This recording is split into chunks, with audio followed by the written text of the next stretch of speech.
Mon invité aujourd'hui dans Grizzly Media, c'est une fille que vous connaissez très bien. D'ailleurs, c'est une excellente chanteuse, mais c'est également la populaire animatrice d'une émission qui est très écoutée du côté de VTL, soit L'amour est dans le pré. J'ai avec moi Marie-Ève Janvier. Salut Marie-Ève, ça va bien?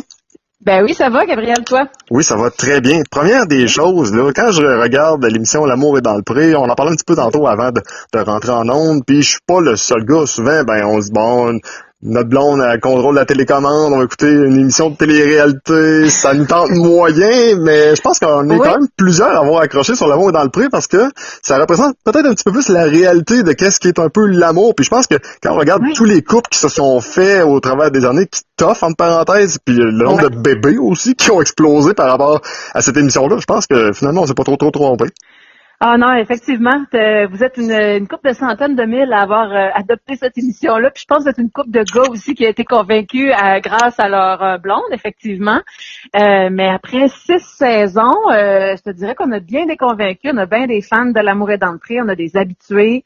Puis effectivement, comme tu dis, il y a bien des couples qui durent encore aujourd'hui, puis on en est bien heureux. On a 8 couples qui sont encore ensemble, puis 14 bébés qui sont nés d'union de L'amour est dans le pré. Puis ça compte même pas les bébés qui sont nés après, pour ceux pour qui, mettons, ça n'a pas fonctionné dans l'émission, mais que ça a fonctionné après. Donc, franchement, ouais, c'est une télé-réalité qui fonctionne bien. On n'a pas inventé le concept ici. C'est un concept qui vient d'ailleurs, qui est super performant partout dans le monde. C'est la télé-réalité la plus performante au niveau des statistiques de couple et de bébés.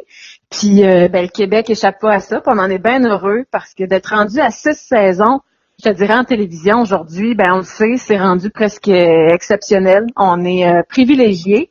Puis on est chanceux parce que le but de l'émission, c'est d'aider des agriculteurs à trouver l'amour. C'est le seul prix à gagner.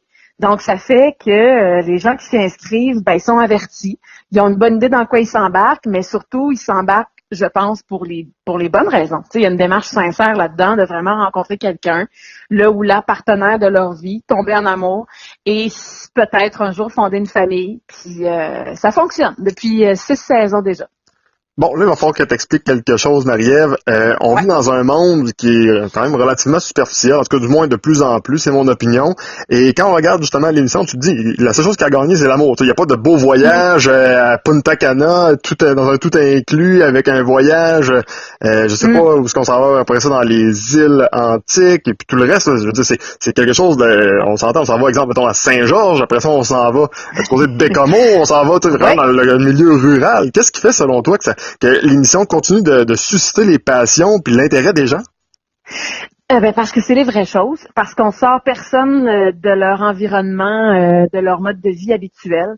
Tu sais, comparativement à d'autres téléréalités, puis je dis pas que les autres sont pas corrects, là. Je pense que chaque téléréalité s'adresse à chaque public, puis chacun trouve son compte là-dedans. Puis c'est correct aussi, d'avoir une diversité à la télé, puis de répondre à plusieurs attentes. Là, moi, je suis une consommatrice de TV, puis j'aime regarder différentes choses aussi. Mais je pense que ce qui accroche, puis ce qui fonctionne à L'amour est dans le pré, c'est que, on voit nos belles régions du Québec à la télé. C'est rare. C'est très, oui, rural. On n'est pas axé sur le côté urbain de la vie. Puis je pense que, moi, je suis une fille de la campagne, puis ça existe encore aujourd'hui. Tu sais, tu dis, on est dans un monde superficiel. Je suis un peu d'accord avec toi, mais en même temps, je pense qu'il y a l'autre côté de la médaille aussi, où le vrai, puis la sincérité, puis les vraies valeurs traditionnel, familial, ça existe encore aujourd'hui. Puis moi, ça m'a beaucoup réconciliée avec ça parce que je viens de ce genre de famille qui, le dimanche, mon père, il fait un petit poulet, puis on mange du poulet, puis on joue aux cartes. Puis moi, j'ai grandi dans cet environnement-là, puis ça existe encore aujourd'hui chez nous. Et j'ai retrouvé ça, puis je pense que c'est ce qui nous réconcilie, puis c'est ce qu'on aime voir à L'amour est dans le pré, c'est qu'on voit ces vraies valeurs-là qui existent encore aujourd'hui. Tu sais, quand je vais remettre les lettres à mes agriculteurs, puis ils sont entourés de leur famille, de leurs amis, les parents sont là, frères, sœurs, les cousins, puis on n'a pas forcé personne à être présent au tournage là. Au contraire, à un moment donné, il faut dire là c'est suffisant, on a assez de monde, on est une assez grosse gang, tu sais, la famille, les amis veulent participer parce que c'est une démarche importante pour leur fils, leur frère ou l'agriculteur qui s'embarque là-dedans parce que tu sais la fille qui va tomber en amour avec ce gars-là, oui, elle va on souhaite vivre le plus longtemps possible avec l'agriculteur puis fonder une famille. Mais en même temps, cette fille-là entre dans un clan. Elle entre dans une famille où les valeurs traditionnelles sont très, très fortes. Puis ça, je l'ai vu dans toutes les régions du Québec. Fait que je pense que c'est ce qui fait le succès de l'émission, c'est que ça nous ramène à une vérité qu'on connaît tous puis qui nous fait du bien de voir à la télé. Ça nous fait du bien de voir que ça existe encore aujourd'hui. Voilà. Parlons de la 6e saison un petit peu ensemble, elle est déjà entamée. Je veux qu'on parle un peu de Jean-Christophe, non seulement parce que c'est un gars de la Beauce, c'est un gars également que je connais personnellement, étant bien sûr un ancien joueur de football. J'ai l'impression que pas juste la Beauce, mais en général, le Québec est tombé en amour avec. Puis là, je veux savoir pourquoi. C'est-tu parce qu'il est vraiment plus drôle que tout le monde? C'est-tu sa personnalité? C'est-tu son physique? C'est-tu sa ferme qui est plus haute que tout le monde? On veut savoir pourquoi. Et Colin, c'est moi qui devrais poser la question. C'est toi qui devrais me répondre puisque je pense que tu le connais plus que moi. Mais tu me diras si je mens en te répondant que je pense de ce qu'on a vu jusqu'à maintenant de Jean-Christophe, puis moi de ce que j'ai vu quand je l'ai rencontré, à la remise de lettres, puis au speed dating, là, aux rencontres, quand il a rencontré ses prétendantes, j'ai vu un beau gars. Là, je pense que ça, c'est assez clair. Là, c'est un gars charmant, très vrai. Il n'y a pas de flafla. Il n'y a pas beaucoup de filtres non plus quand il parle. Très drôle, je pense que, tu sais, à chaque saison, après 6 saisons, on dirait qu'on se plaît à mettre des personnages à chacun. T'sais, on a le plus gêné, le plus sensible, on a celui qui fait les blagues, on a celui qui est un peu plus rough. Puis après 6 saisons, je me fais beaucoup poser la question, puis même par rapport aux saisons précédentes, là, c'est le plus drôle, je pense qu'on a eu dans les dernières saisons, c'est Luc. Ah oui, assurément. Luc puis son cochon, puis Luc, avec ses expressions, je pense qu'il a marqué l'histoire de l'amour et dans le pré au Québec. Mais Jean-Christophe, je pense qu'on lui donne ce mandat-là cette année. On dirait déjà, je me fais dire à quel point il en sort des bonnes, puis il est comique. Mais en même temps, les producteurs et les diffuseurs ne se donnent pas le mandat de donner des personnages, peut-être comparativement à d'autres téléréalités. On n'est pas là-dedans parce que on crée pas, on va pas créer quelque chose qui n'existe pas. On montre vraiment les gars comme ils sont. Ce qui fait que plus les semaines vont avancer, là, puis plus les émissions vont passer, on va se rendre compte, il y en a certains qu'il n'y a pas juste Jean-Christophe qui peut être comique puis qui peut avoir moins de filtres peut-être quand il parle, mais ils sont tous comme ça. Ils sont tous en mode très vrai, puis tu sais, dire ce qu'ils pensent, puis ils jouent pas de game. Mais Jean-Christophe, je pense que là, en début de saison, il marque par il est drôle. Il en sort des bonnes. Moi, il m'a fait rire au speed dating. Il en a fait rire plusieurs filles aussi.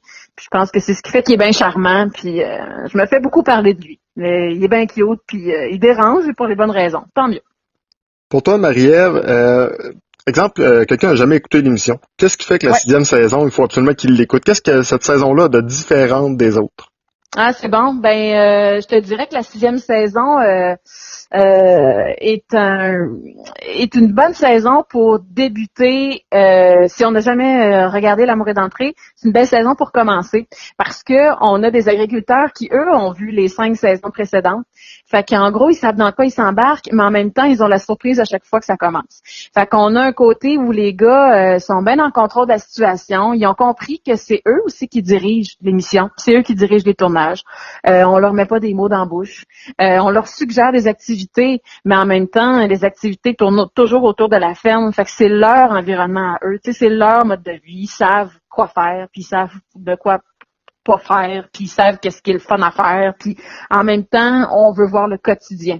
Fait qu'on voit les gars très confiants, puis en même temps, cette année, il y a de tout. Les gars sont déstabilisés plus les jours avancent avec leurs prétendantes à la ferme.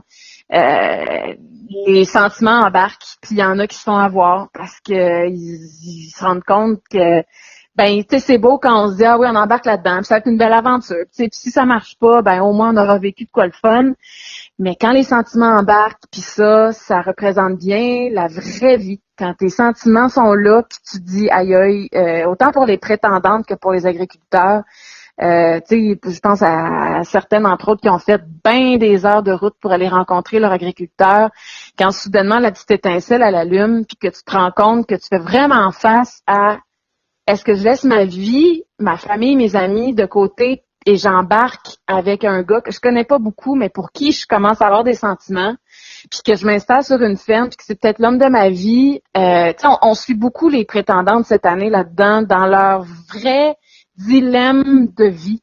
Puis c'est bien touchant. Puis il y a vraiment de tout cette année. On embarque rapidement avec eux dans leur histoire, puis on traverse toute la gamme d'émotions. Il y a des filles pour qui ça fonctionne vraiment pas.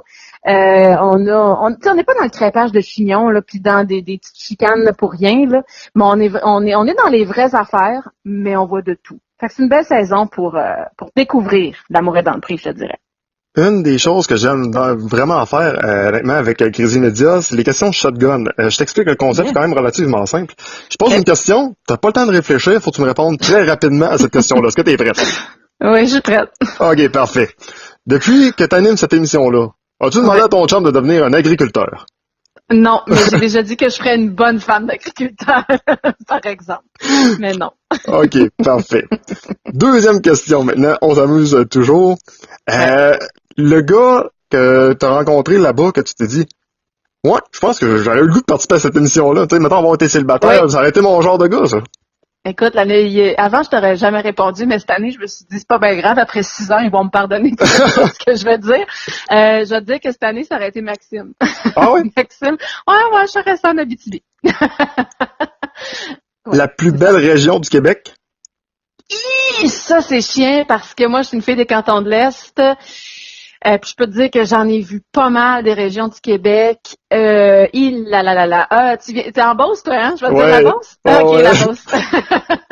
La Beauce. Bon, c'est bon joueur. C'est un peu comme Nickelback quand ils viennent à Québec. Vous êtes la meilleure place au monde, puis vous criez plus fort que les autres, mais finalement, après ça va à Toronto, puis bizarrement, Toronto est meilleur. Ça donne de même. Autre question pour toi. Est-ce que Olivier, c'est le gars le plus cute? Parce que, bon, je vais parler pour ma copine. À l'époque, il y a Olivier, cute, puis ils se sont mariés rapidement, puis tu sais, quand on les regarde à la télévision, ça a l'air Colin. C'est le conte de fées. Et même moi, j'avais le goût de devenir une femme pendant un bout. Je te comprends.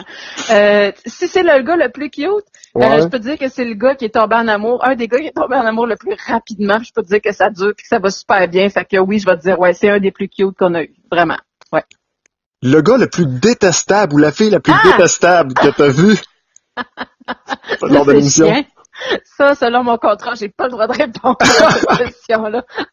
Mais quand je dis détestable, on s'entend, c'est de forme amusante, pas détestable, genre que t'aurais le goût de le puncher dans la face. C'est vraiment plus détestable, là, il est tannant, là. Je peux te dire que Luc est marquant là, dans toutes les années. Et Luc, qui est détestable, le comique, là, on s'entend, là. Oui. C'est vraiment, il y avait tellement d'expressions que le réalisateur de son année a dit, j'aurais pu faire une émission spéciale juste sur toutes les expressions qu'il m'a sorties, tous les mots qu'il m'a sortis. Fait que lui, ça reste qui est marquant, là. Ouais. Question finale maintenant. Est-ce qu'il va y avoir une 7e saison?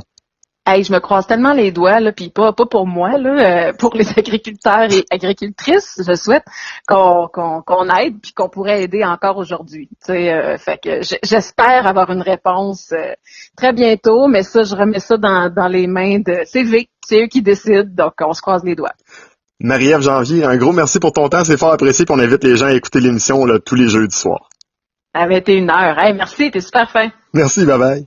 Bye.